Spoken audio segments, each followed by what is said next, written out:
Hello, I'm Sarah Claire. And I'm Angus. And this is our puppy Juno, who will probably interrupt throughout this video.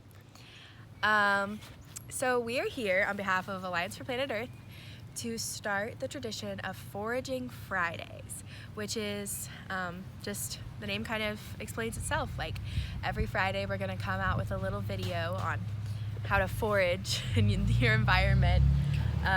Since we can't meet together in Charleston anymore, we thought it would still be good to have some fun and educational projects for everyone while you're all kept up inside. So today we're going to be talking about the silver maple, which is one of many in the maple family. I've been trying to learn the difference, and it's kind of difficult. But the silver maple is dropping its samaras right now, which have seeds inside of them that are edible. That's the samara. This is what it is. Yes. So later we're going to talk about the parts of the tree and how to identify a white maple, silver maple, and then we're going to show you how to, would you say shuck them? Yeah. Shuck them. And then we'll talk about how to cook them and maybe some recipes that they can be included in. And before we talk about anything else about foraging, we need to do a major foraging disclaimer. So, whenever you're foraging, the number one rule is to be 100% sure 100%. that you know what the plant is that you're about to eat. Because there's lots of lookalikes, and lots of lookalikes can be deadly. Toxic. Deadly. And you don't want to eat something that's going to make you die. You don't. Just I promise. to eat. And there's so many fun things about foraging, but it's just know what you're going to be eating. And then another important tip for foraging is even if a plant is edible, you may be allergic to it, just like you could be allergic to peanuts. So whatever, if you're eating something new, put it on your skin to see if you break out or have any reaction to it. Put it under your tongue, wait, and then if nothing happens and it's a plant that you're 100% sure what it is and that it's edible, then you can try eating it, but don't gorge yourself on it because it might upset your stomach or something if you've never had it before. So just take it slow, and then once you're familiar with it, you can do what you want.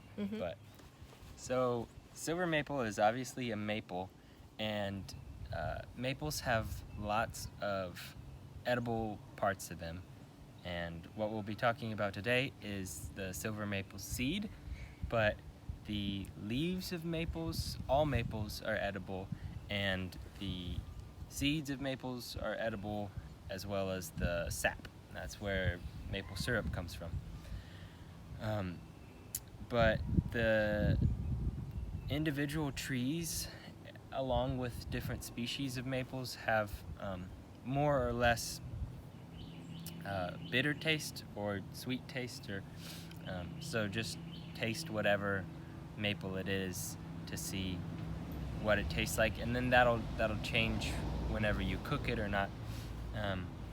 But maples are very, very versatile trees that you can forage, and they give you protein and sugar and vegetables, so they're very, very cool.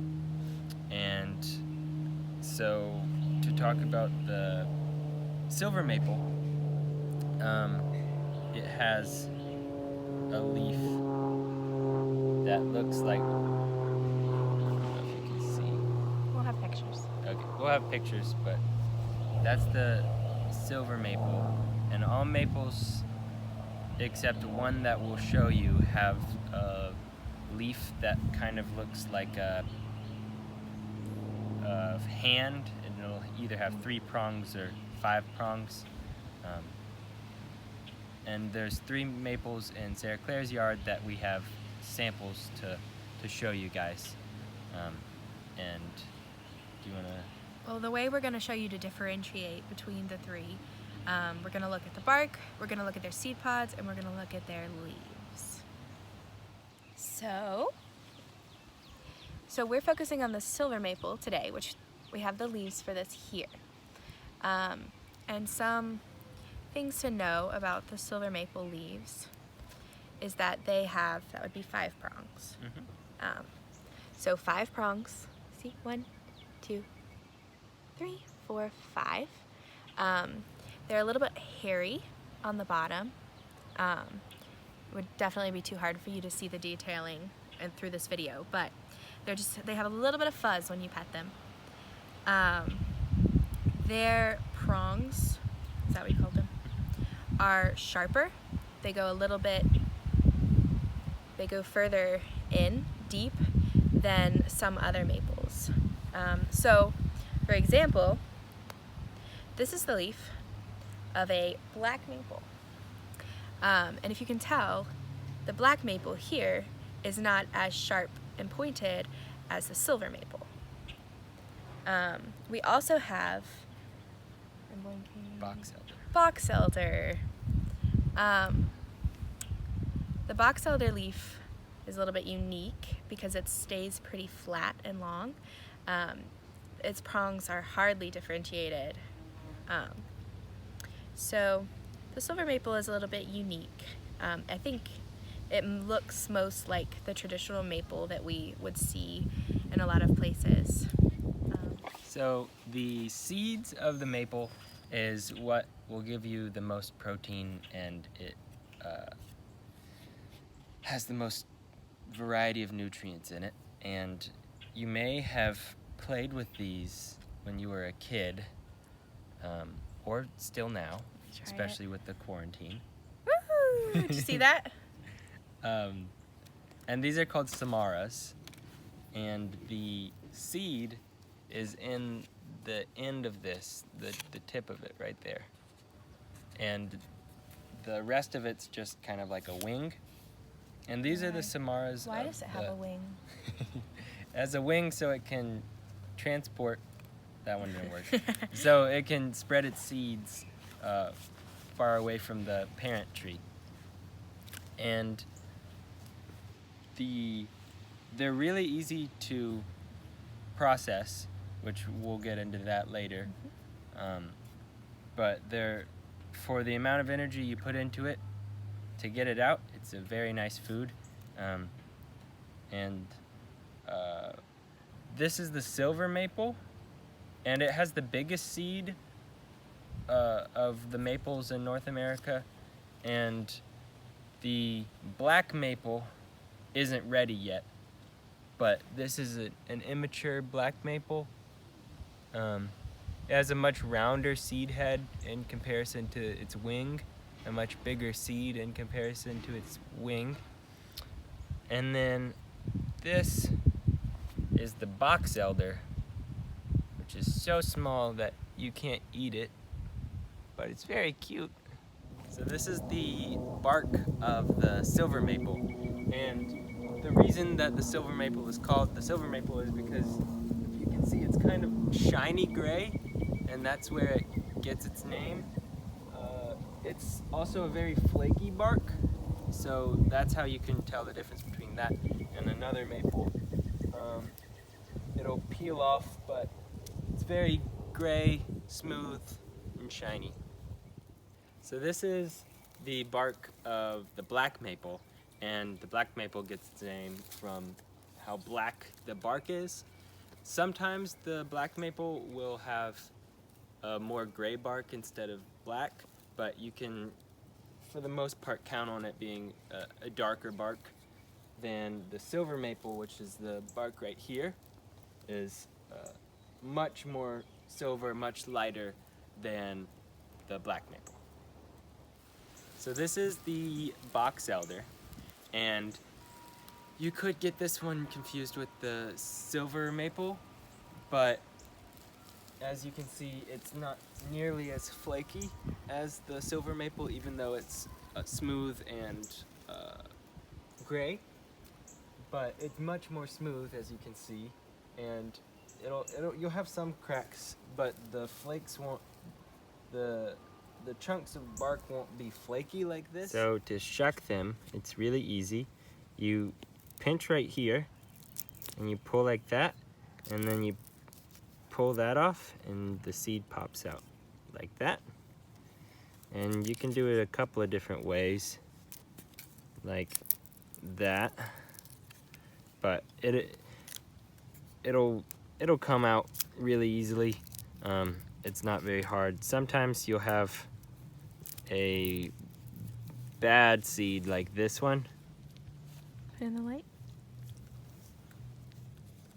It's rotted a little bit, and if you wanted to, you could cut around it probably, but there's so many of them that you can just leave that for bugs or squirrels or something. Hello again.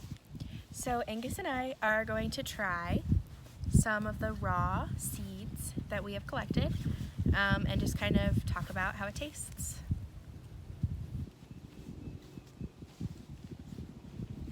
So kind of crunchy, but a wet crunchy, not a nut crunchy. At first it's very sweet. I'm tasting a little bit of peanut butter. Yeah.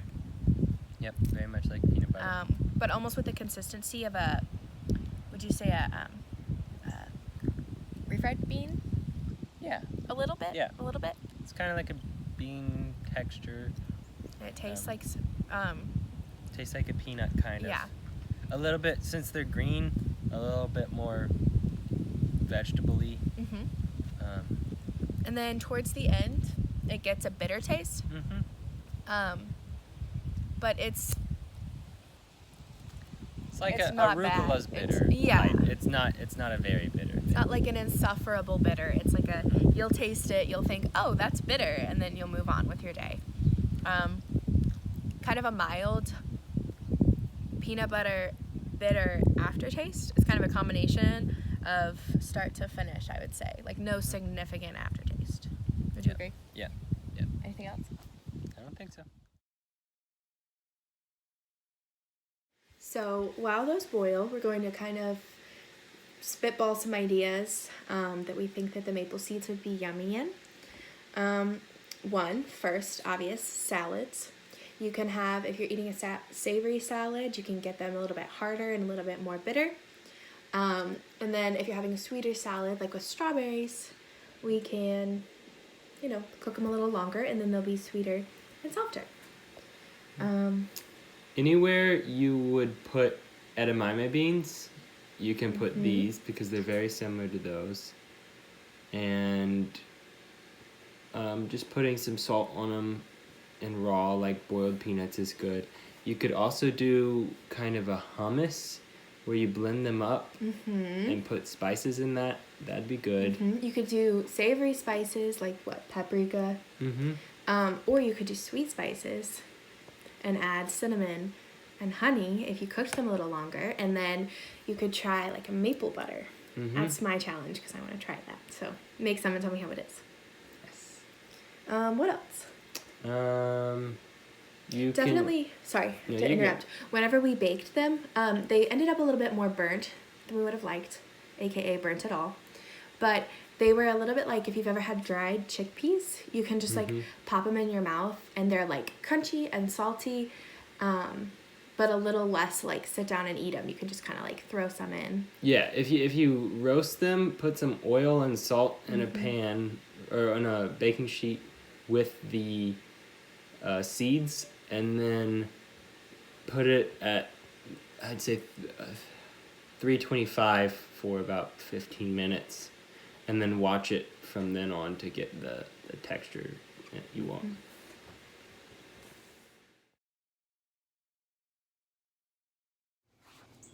Thank you guys for watching. Yes, thank you. We hope that you learned a lot or little about silver maples, and that you'll try to do a walk in your neighborhood and around your backyard to see if you can find any silver maples that you may be able to collect the seeds from. That would be really cool if you wanted to send us pictures. As always, if you have any questions about anything foraging, reach out. We would love to help. And tune in to next week's episode of Foraging Fridays.